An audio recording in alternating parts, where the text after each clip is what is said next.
ఓం నమ శివాయ. శ్రీమాత్రే నమః. ఓం శ్రీ సాయిరామ్. అందరికీ నమస్కారం అండి. నవంబర్ 12, 13, 14 తేదీలలో ఈ చిన్న పని కనుక మీరు చేసుకున్నట్లయితే అఖండ రాజయోగంతో పాటు ధన ప్రాప్తి కలుగుతుందండి. ఇది కనుక మీరు దక్కించుకుంటే మాత్రం నక్క తోక తొక్కినట్లే. ఏమిటి అసలు అది దక్కుతుందా లేదా అనేది మీరు ఒంటరిగా మాత్రమే వీడియోను కూర్చొని చూడండి.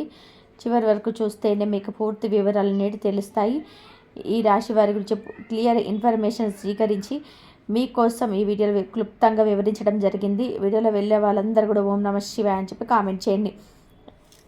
ఈ రాశి వారి గురించి చెప్పుకుందాం. ఈ రాశి వారికి ప్రస్తుతం జరుగుతున్న మాటలు మాట్లాడుకుందాము. అంతేకాకుండా గతం తాలూకా యొక్క చేదు జ్ఞాపకాలు ఏవైతే వెంటాడి వీరి మనసును స్థిమితం లేకుండా చేస్తున్నాయో వాటి గురించి మాట్లాడుకుందాం.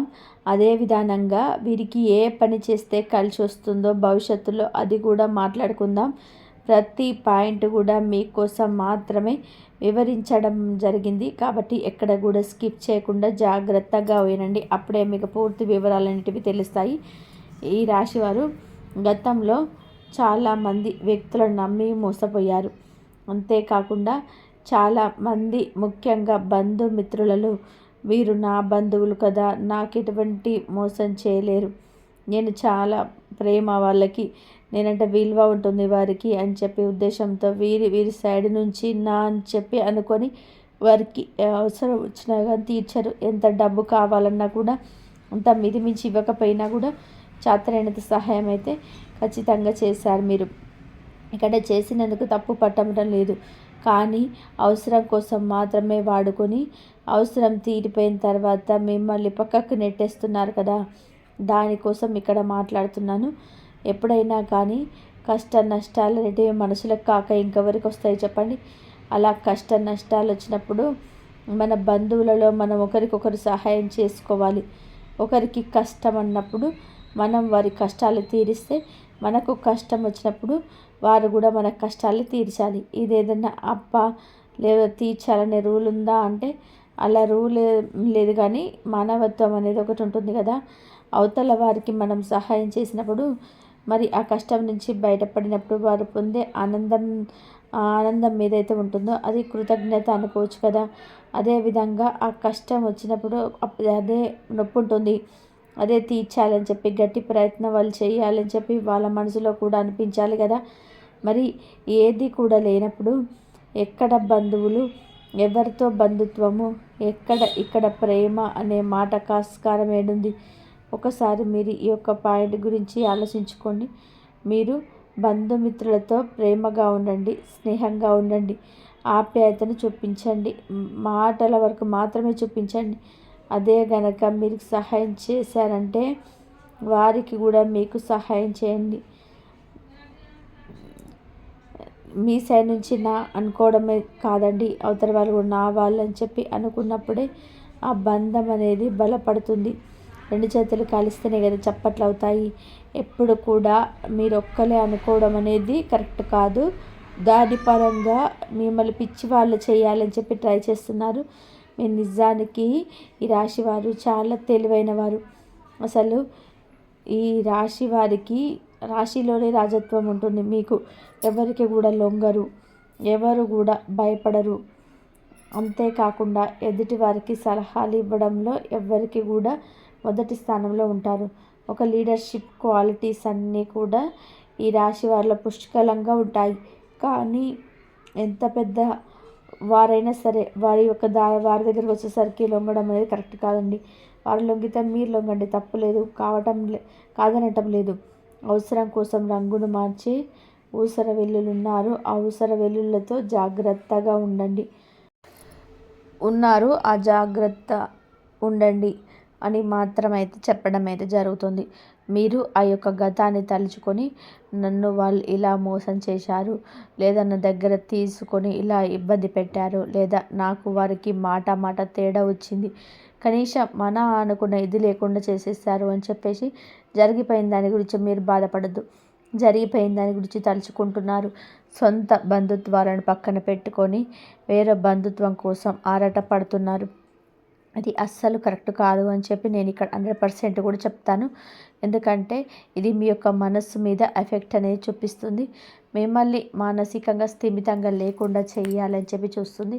మీరు ఏ పని చేయాలి అనుకున్నా కానీ అదొక మనోవేదనలాగా పడిపోయి ఆ పనులు కూడా మీకు చేసుకొనివ్వకుండా, పనుల్లో మీరు ముందుకు వెళ్ళకుండా ఎక్కడికక్కడికి వెనక్కి లాగేటట్టుగా మీ ఆలోచనలు అనేటివి ఉంటున్నాయి.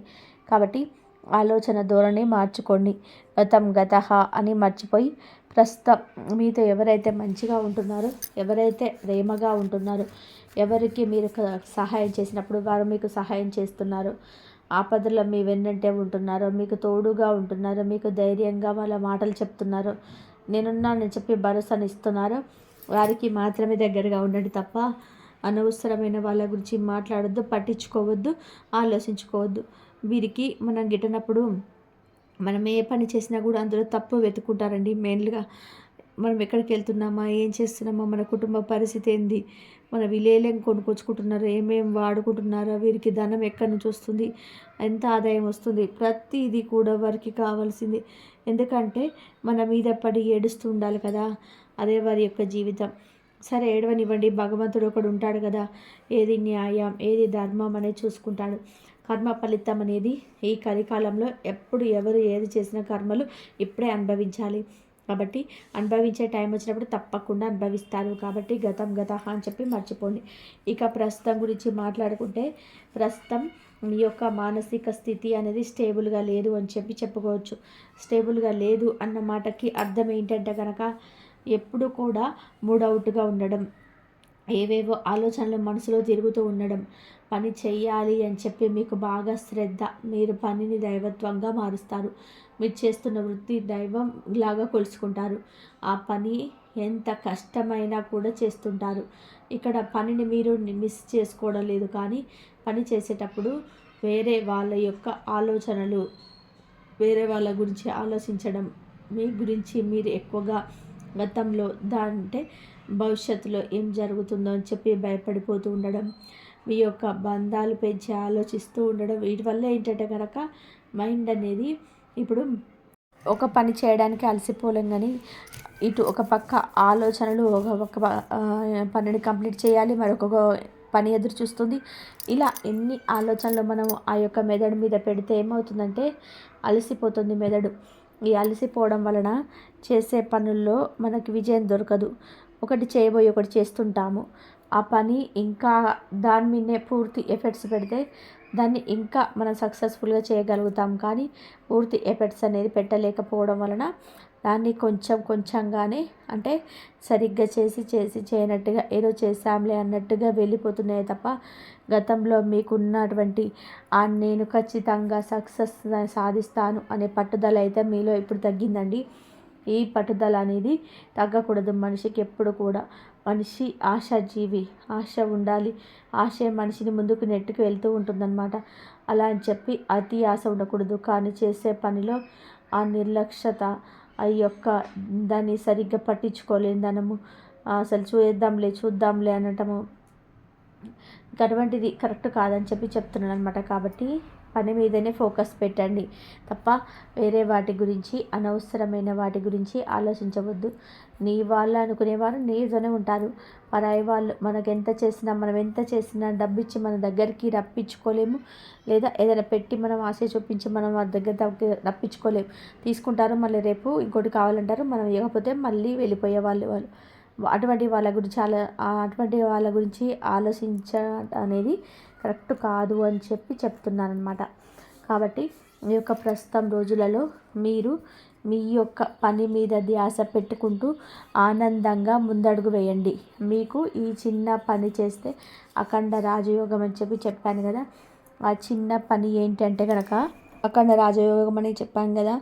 ఆ చిన్న పని ఏంటంటే కనుక అది మీ యొక్క వృత్తి అందేనండి. అదే మీరు బిజినెస్ చేసేవారైనా కానివ్వండి, ఉద్యోగాలు చేసేవారైనా కానీ, మీరు ఫస్ట్ ఒక్కసారి కళ్ళు మూసుకొని ఆ యొక్క పరమేశ్వరుని నామాన్ని 11 సార్లు తలుచుకొని, ఏదైతే మీరు ప్రతిరోజు మీ యొక్క వృత్తి, మీ యొక్క పని యందు అడుగుపెట్టి వెళ్తారో అప్పుడు ఆ యొక్క పని యందు మీరు ఆ ఈశ్వరుడి నామాన్ని 11 సార్లు జపించండి.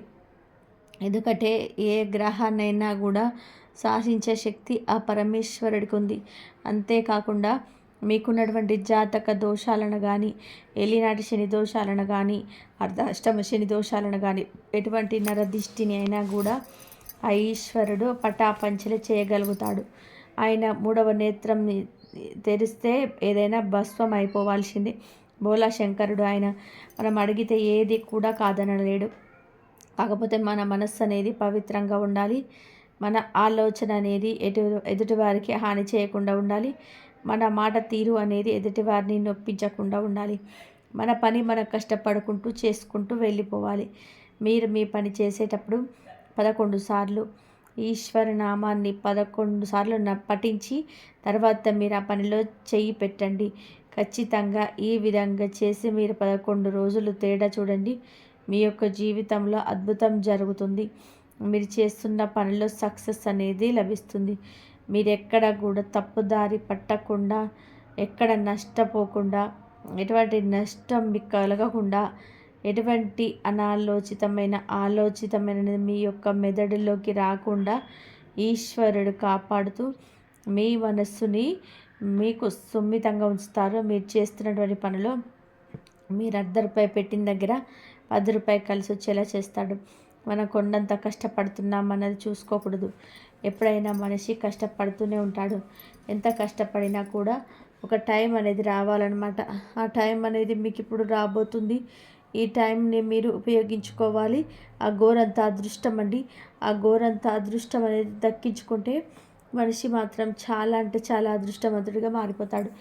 ఈ టైంలో వీరికి స్టార్ తిరిగిందిరా అని చెప్పి అంటారు చూసారా, ఆ టైం ఇప్పుడు రాబోతుంది.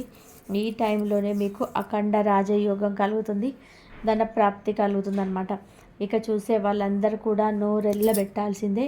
ఎవరైతే మిమ్మల్ని చిన్న చూపు చూసారో, మీ దగ్గర డబ్బు లేదని చెప్పి హేళన చేశారో, మీరు ఒకరి దగ్గర అప్పు తీసుకొని ఆ అప్పు నానా మాటలు అన్నారో, అటువంటి వారందరూ కూడా మీరు ఇచ్చే డబ్బుతో సమాధానం అనేది వారికి చెప్పుతో కొట్టినట్టుగా అవుతుందన్నమాట.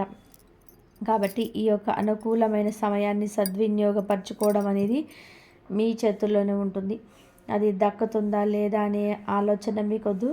ఎందుకంటే మీరు 100% ఎఫెక్ట్స్ పెడితే ఖచ్చితంగా అది దక్కుతుంది. అలా కాకుండా చేద్దాంలే, ఇవాళ పనిని వాయిదా వేసి దీంతో కలిపి రేపు చేద్దాంలే, లేదా ఈరోజు ఈ పనికి వెళ్దాం, ఎక్కడికి వెళ్దాం, ఇక్కడ సరదాగా తిరగొద్దాం, ఇక్కడ సినిమాకి వెళ్దాం, లేదంటే కనుక ఇంట్లో రెస్ట్ తీసుకుందామని చెప్పి అలా కనుక పనిని వాయిదా వేసుకుంటే మాత్రం అది మాత్రం మిస్ అయ్యే అవకాశం ఉంటుంది. ఏదైనా కానీ మీ చేతుల్లోనే ఉంది.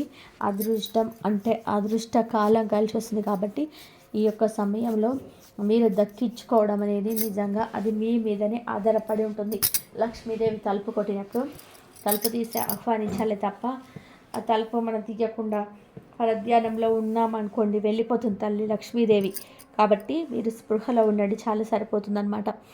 ఇక ముఖ్యంగా ఈ రాశి వారు చాలా చాలా మనస్సు, ఆ యొక్క మంచి మనసు గురించి చెప్పాలి అంటే కష్టంలో ఉన్న వారిని చూడలేరు. ఆపదలో ఉన్నారు, మాకు ఈ సహాయం చేయండి అంటే వెంటనే సహాయం చేసేస్తారు. ఇక వాళ్ళు ఎటువంటి వారు మోసం చేస్తున్నారా అని చెప్పి ఇవన్నీ ఆలోచించకుండా సహాయం చేసేస్తుంటారు. కాస్త వీరితో ఎదుటి వారితో క్లోజ్గా మాట్లాడితే వెంటనే అవతల వారికి కనెక్ట్ అయిపోతుంటారు. పైకి గంభీరంగా కనిపిస్తారు, మాట తీరు కొంచెం గంభీరంగా ఉంటుంది. మాటల్లో అంటే భయం లేనట్టుగా అనిపిస్తుంది, కానీ మనస్సు మాత్రం వీరికి కొంచెం పిరికిగానే ఉంటుందన్నమాట. అంటే పైకి ఎంతలా ఉన్నా కూడా మనసులో కరెక్ట్ చేస్తున్నానా లేదా ఇది నేను చేయడం కరెక్టా అని చెప్పి వాళ్ళకి వాళ్ళే అనిపిస్తుంది అనమాట. చెయ్యాలా వద్దా అని చెప్పి ఒక రకమైన ఇన్నర్ ఫీలింగ్ అంటారు కదా, ఇన్నర్ ఫీల్తో కాస్త టెన్షన్ పడతారు. కానీ ఎప్పుడైనా గుర్తుపెట్టుకోండి, మీరు చేసే పని ఏదైనా కానీ అది ఎదుటివారికి చేసే సహాయమైనా కానీ, దానమైనా కానీ, ధర్మమైనా కానీ మీ కుటుంబ సభ్యులతో చర్చించుకోవచ్చు. సమస్య ప్రాబ్లం ఏమీ లేదు. ఏదైనా కానీ మీ కుటుంబం, మీ యొక్క భార్య బిడ్డలు, లేదా మీ భర్త పిల్లలు, లేదా మీ అమ్మ నాన్న, ఇలా వీరితో చర్చించుకోవచ్చు. మీకంటూ ఒక మంచి బంధాలు ఉంటాయి కదా, వీరు నన్ను ప్రేమగా చూసుకుంటారు, వీరికి నేను ఎదిగితే సంతోషం, వీరి కష్టాల్లో ఉంటే బాధపడిపోతారు అని చెప్పి కొన్ని బంధాలు ఉంటాయి కదా, ఆ బంధాలు అనేటివి ఖచ్చితంగా మిమ్మల్ని ఆ యొక్క మంచి స్థానంలో ఉండేటట్టుగా ఆ బంధాలు కోరుకుంటాయి. కాబట్టి సమస్య వచ్చినా లేదంటే కనుక విజయం అందిన ప్రతిదీ కూడా వారితో పంచుకోవడం, ఇచ్చే సలహాలు కూడా మీకు చాలా వరకు కూడా ఉపయోగపడతాయి. ఎదుటి వారిని గుడ్డిగా నమ్మకండి. ముఖ్యంగా స్నేహాల విషయాల్లో చాలా జాగ్రత్తగా ఉండండి. స్నేహం అనే పేరుతోటి కుటుంబాల మీద అంటే కళ్ళు వేసి ఇలా కుటుంబం బాగుంటుంది, నలుగురిలో వీరు విలువగా బతుకుతున్నారు, వీరికి ఒక గౌరవం ఉంటుంది, వీరిని ఎలాగైనా కానీ పతనం చేయాలి అని చెప్పి ఏ కారణం లేకుండానే జనాలు ఏం చేస్తున్నారంటే 7 రోజులలో మగవారికి అయితే మాత్రం మద్యాన్ని అలవాటు చేయడం, వారికి ఇంట్లో కూడదురా చేయకూడదు, ఇలా మా పిల్ల మాట వినకూడదు, భర్త మాట వినకూడదు అని చెప్పి ఆడలకు కన్విన్స్ చేయడము, మగవాళ్ళను కన్విన్స్ చేయడము, ఒకరి మధ్య ఒకరికి చిచ్చు పెట్టే ప్రయత్నం చేయడం అలా చేస్తున్నారు. ఇప్పుడు జనాలు అలా తయారయ్యారు. కాబట్టి ఎవరి మాట వినొద్దు. మీ మనసే చెప్తుంది. దైవం మీకు లోపల నుంచి చెప్తుంటుంది కదా, దైవం ఎక్కడ ఉండదు మనలోనే ఉంటుంది. ఆ దైవమే చెప్తుంది కరెక్ట్ కాదు, ఆ తప్పు పని, దాన్ని చేయొద్దు అని చెప్పి చెప్తుంది, ఇండికేట్ చేస్తుంది అనమాట. అలా ఇండికేట్ చేసినప్పుడు దాని నుంచి మనం దూరం అయితే ఖచ్చితంగా మనం చాలా సేఫ్గా బయటపడిపోతాం. అలా కాకుండా వారి యొక్క ట్రాప్లో పడ్డాము అంటే ఇక ట్రాప్లో పడటం వరకే మన వంతు. అందులో అడుగు పెట్టేదాకానే నీ పని. అడుగు పెట్టిన తర్వాత ఇక లాగేసుకుంటారు వాళ్ళు. ఇక మనకు వెలిగి తిరుగు చూసుకుంటే ఏదీ ఉండదు. సర్వం కోల్పోయిన తర్వాత నేను బయటకు లెట్టేస్తాను అనమాట. అటువంటి జనాభా ఉన్నారు. కాబట్టి జనంతో జాగ్రత్త. మీరు జనంతో జాగ్రత్త. ఎటువరితో అధికంగా స్నేహం పెట్టుకోవద్దు. ఎవరిని కూడా అతిగా నమ్మొద్దు. ఎవరితో కూడా మీ యొక్క పర్సనల్ విషయాలు అనేటివి చెప్పుకోవద్దు.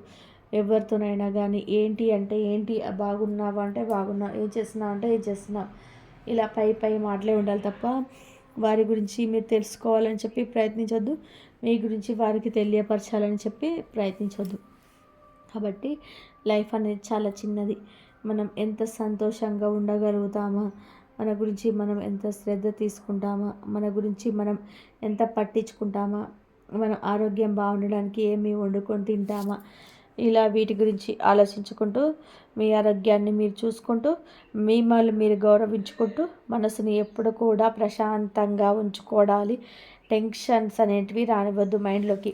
ఈ యొక్క టెన్షన్స్ వల్ల లేనిపోని అనర్థ సమస్యలు, అనారోగ్య సమస్యలు, ప్రతి ఒక్కరు కూడా బాధపడుతున్న సమస్య ఇది. ఈ రాశి వారిలో చాలామంది కూడా ఉంది ఈ ప్రాబ్లం అనేది. కాబట్టి టెన్షన్ వద్దు. ఫస్ట్ ఏది ఎలా జరగాలంటే అలా జరుగుతుంది. భగవంతుడు మనకు ఒక రాత రాసేస్తాడు పుట్టినప్పుడే. కాబట్టి ఆ రాతను మార్చడం అనేది శివయ్య చేతిలో ఉంది. మనం మంచి దారిలో వెళ్తాము, మనం ఏ చెడు కర్మలు చేయకుండా వెళ్తాము. ఆయనకు తెలుసు మనల్ని ఎక్కడి నుంచో నిలబెట్టాలి, మనకి ఏది చేస్తే సంతోషపడతామని చెప్పి ఆయనకు తెలుసు. కాబట్టి బరువు, బాధ్యత, భారం అన్నీ కూడా ఆయన మీద నెట్టేసి మనం నిత్యం పూజ చేసుకుంటూ ఉండడం, మన పని మనం చూసుకుంటూ ఉండడం, ఎదుటి వారి విషయంలో జోక్యం చేసుకోకుండా ఉండడం, నరదిష్టి లేకుండా చేసుకుంటూ ఉండడం, అవసరమైతే ఏదైనా ఒక సహాయం చేయగలిగితే ఎదుటి వారికి నీకు సోచినంత దానం చేయడము, ఇటువంటివన్నీ చేసుకుంటూ వెళ్ళండి. గోమాత సేవ మర్చిపోకండి. గోమాత సేవ చాలా అద్భుతంగా ఉంటుంది. ఈ రాశి వారికి ఏదైనా పని మీద వెళ్ళేటప్పుడు కానీ, ఎక్కడికైనా ముఖ్యంగా కార్యం మీద వెళ్ళేటప్పుడు కానీ గోమాతను తాకి వెళ్ళండి. గోమాతకి ఇష్టమైన ఆహారాన్ని తినిపించి వెళ్ళండి. మీరు అనుకున్న పనులు సక్సెస్ అవుతాయి. అన్నిటికంటే ముఖ్యమైన విషయం ఏంటంటే కనుక నరదిష్టి అండి. మనకు నరదిష్టి అనేది అస్సలు ఉండకూడదు అనమాట. నరుల దిష్టికి నల్లరాలు సైతం పగిలిపోతాయి అని చెప్పి ప్రతిసారి చెప్తాను కదా. ఈ నరదిష్టి నుంచి తొలగించుకోవడానికి అనేక రకాలైన ప్రయత్నాలు ఉన్నాయి. అవన్నీ కూడా మీకు తెలుసు. కనీసం అన్నీ చేయకపోయినా కానీ రాత్రిపూట పడుకునేటప్పుడు రాళ్ళ ఉప్పు కాస్త నల్ల ఆవాలతో దిష్టి తీసేసుకోండి. ప్రతిరోజు కూడా బయటకి ముఖ్యమైన పనికి వెళ్తున్నప్పుడు నుదుట సింధూరం కానీ అమ్మవారి పాదాల కుంకుమను కానీ పెట్టుకొని వెళ్ళండి. అంతేకాకుండా మగవాళ్ళు పొలం మీద దాటి వెళ్ళేటప్పుడు పచ్చ నిమ్మకాయ జేబులో వేసుకొని ఇంటికి వచ్చిన తర్వాత అదే నిమ్మకాయతోటి తలపై భాగంలో ఎడమ చేతి వైపు 3 సార్లు, కుడి చేతి వైపు 3 సార్లు తిప్పి దూరంగా విసిరేసి కాళ్ళు చేతి కడుక్కొని లోపలికి రండి. అమ్మవారి పాదాల దగ్గర పెట్టుకున్న నిమ్మకాయ అయితే మాత్రం అది జేబులో పెట్టుకొని మీరు ప్రయాణం నుంచి వెళ్ళొచ్చేంత వరకు నిమ్మకాయ మీ దగ్గర ఉంచుకోండి. ఎందుకంటే ఈ యొక్క నరదిష్టి అనేది ఏ రూపంలోనైనా ప్రభావితం అనేది చేయవచ్చు, మనిషిని నాశనం చేయడానికి కూడా ట్రై చేయవచ్చు. కాబట్టి ఇటువంటి జాగ్రత్తలు తీసుకోవడం వల్ల ఏమవుతుందంటే ఆ యొక్క భగవంతుడి అనుగ్రహం అనేది మనతో ఉన్నట్టుగా ఉంటుందన్నమాట. కాబట్టి చిన్న ప్రయత్నాలు చేయండి. ఎటువంటి ఆలోచనలు వద్దు. ఈ 3 రోజుల్లో అద్భుతంగా ఉంటుంది. మీరు ఏ పనులు చేసుకున్నా కూడా కలిసి వస్తుంది. కొత్త పనులు స్టార్ట్ చేయాలనుకుంటే కనుక కొత్త పనులు హ్యాపీగా స్టార్ట్ చేసుకోండి. వృత్తి ఎందు కానీ బిజినెస్ ఎందు కానీ ఉద్యోగాలు చేసేవారు కూడా బాగుంటుంది. కుటుంబ పరంగా చిన్న చిన్న డిస్టర్బెన్స్ వస్తాయి, గొడవలు జరుగుతాయి. కాకపోతే కొంచెం సర్దుకుపోండి. ఓర్పు అనేది అవసరం కాబట్టి ఓర్పు పట్టండి. ఓర్పు పట్టి ఒకళ్ళు అరిచినప్పుడు ఒకళ్ళు సైలెంట్ అయిపోతే గొడవ అక్కడ ఆగిపోతుందనమాట. అలా కాకుండా దాన్ని పొగిడించుకుంటూ వెళ్ళదు. దానివల్ల విలువలు తగ్గుతాయి నలుగురిలో. అంతేకాకుండా మనశ్శాంతి ఉండదు. గొడవ పడిన రోజు చూడండి మనశ్శాంతి ఉండదు. గొడవ లేని రోజు చూడండి మనసు ప్రశాంతంగా ఉంటుందన్నమాట. కాబట్టి గొడవ లేకుండా చేసుకోండి. కుటుంబంలో కూడా ఆరోగ్యాలందు చాలా జాగ్రత్తగా ఉండాలి. చక్కగా మనిషికి అన్నిటికంటే ముఖ్యమైనది నిద్ర అనమాట. హ్యాపీగా నిద్రపోండి. నిద్రపోవాలని చెప్పి మనసంతా కూడా ఒక తెల్లటి కాగితంలాగా ఉండాలి. కాబట్టి హ్యాపీగా నిద్రపోయే ప్రయత్నం చేయండి. అన్నీ ఆటోమేటిక్గా మీకున్న హెల్త్ ఇష్యూస్ అన్నిటి కూడా తగ్గిపోతాయి. ఎటువంటి ప్రాబ్లమ్స్ ఉండవు. శివుడికి కుదిరితే ఎప్పుడైనా కానీ మీ చేతులతో పాలతో కానీ నీళ్ళతో కానీ అభిషేకం చేసి మీరు అనుకున్న సంకల్పాన్ని చెప్పుకుంటే బోలా శంకరుడు అభిషేక ప్రియుడండి. ఖచ్చితంగా మీ సంకల్పం అనేది నెరవేరుస్తారనమాట. ఈ చిన్న చిన్న పనులు చేసుకోండి. హ్యాపీగా లైఫ్ అనేది ముందుకు వెళ్తుంది. ఎటువంటి టెన్షన్స్ వద్దు, ఎటువంటి ఒత్తిడి వద్దు. ఆనందంగా ఉండండి. కాబట్టి మరి ఈ రాశి వారికి ఈ వీడియో నచ్చిందని చెప్పేసి అనుకుంటున్నాను. నచ్చినట్లయితే లైక్ చేసి షేర్ చేసి సబ్స్క్రైబ్ చేయండి. మరొక మంచి వీడియోతోటి మళ్ళీ కలుద్దాం. ఇంతవరకు చూసినందుకు ధన్యవాదాలు. సర్వేజన సుఖినో భవంతు. ఆ శివయ్య అనుగ్రహం అందరిపైన ఉండాలని మనస్ఫూర్తిగా కోరుకుంటూ ఆ శివుడు ఎప్పుడు మీ వెంటే ఉండి మీ కష్టాలు సమస్యలన్నీ తీర్చేసి అన్నిట్లలో ముందుకు నడిపించాలని చెప్పి మనస్ఫూర్తిగా కోరుకుంటూ సర్వేజన సుఖినో భవంతు. ఆ అమ్మవారి అనుగ్రహం కూడా మీ పైన ఉండాలి. ఈ కార్తీక మాసంలో మీకు ఏది కోరుకున్నా సరే ఆ శివుడు మీ కోరికలు నెరవేర్చాలని చెప్పేసి కూడా కోరుకుంటున్నాను. కాబట్టి ఈ విధంగా మీ సమస్యలన్నీ ఆ భగవంతుడికి చెప్పుకొని మీ కోరికలను నెరవేర్చుకోండి. ఇంతవరకు చూసినందుకు ధన్యవాదాలు.